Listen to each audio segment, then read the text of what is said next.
nagkaroon daw ng konting tensyon ngayong linggo sa Tropang Trending at dahil daw dito sa kanilang bagong leader na si Mark Heras. Maapektuhan kaya ang kanilang performance this week? Yes, alamin natin yan. Here are Mark, Rochelle, Rachel Ann, Kylie, French, Denise, Rita, Derek. Damhin natin ang saliw ng hangin. Ito na ang Tropang Trending.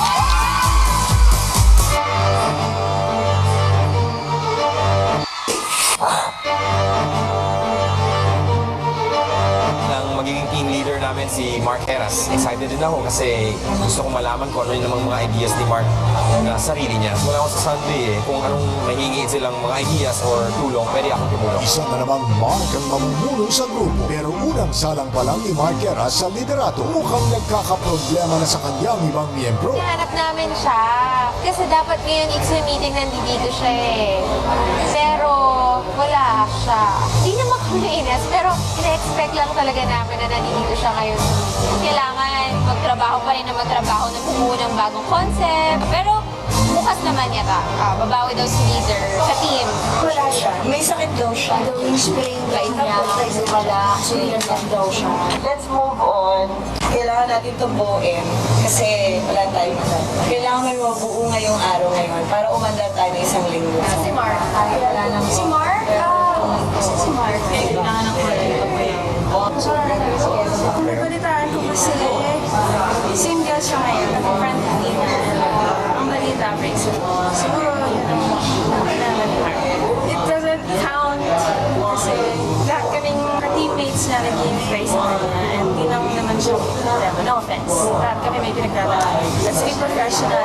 That aside. Hindi ako galit, Mark. I'm just being honest. Actually, meron na akong personal problem na inayos. Na-explain ko naman kila Rochelle. Sa team ko, Tropang Trending, sorry.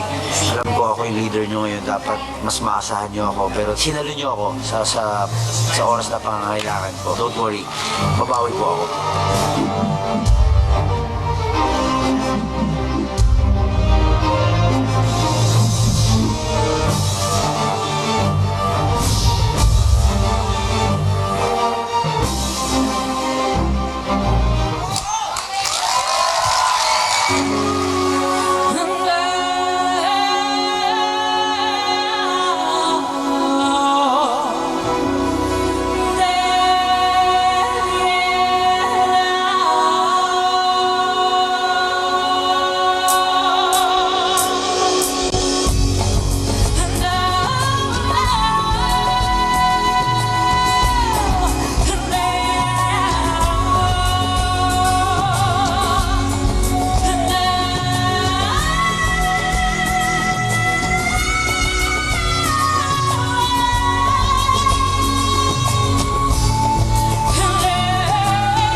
Reliance Children's Choir.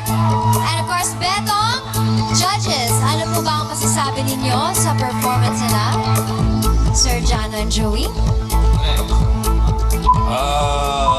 Ang element nyo ay air. Air. Sa lakas ng air nyo, namatay yung apoy kanina.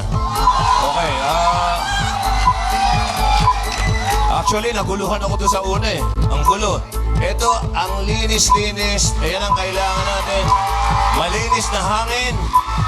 At ngayon pala, pwede ko na sabihin, si Rachel pwede na sa individual to. Contender na to. Congratulations. Napakalinis. Pwede malaman lang kay Mark.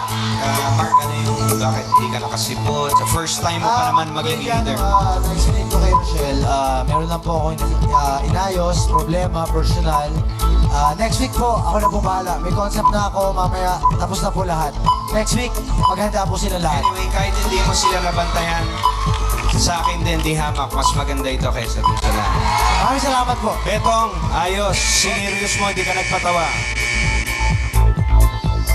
Thank you, judges! Up next, ang pagsama-sama ng mga maniningning na artista ng GMA Drama. Ang kanila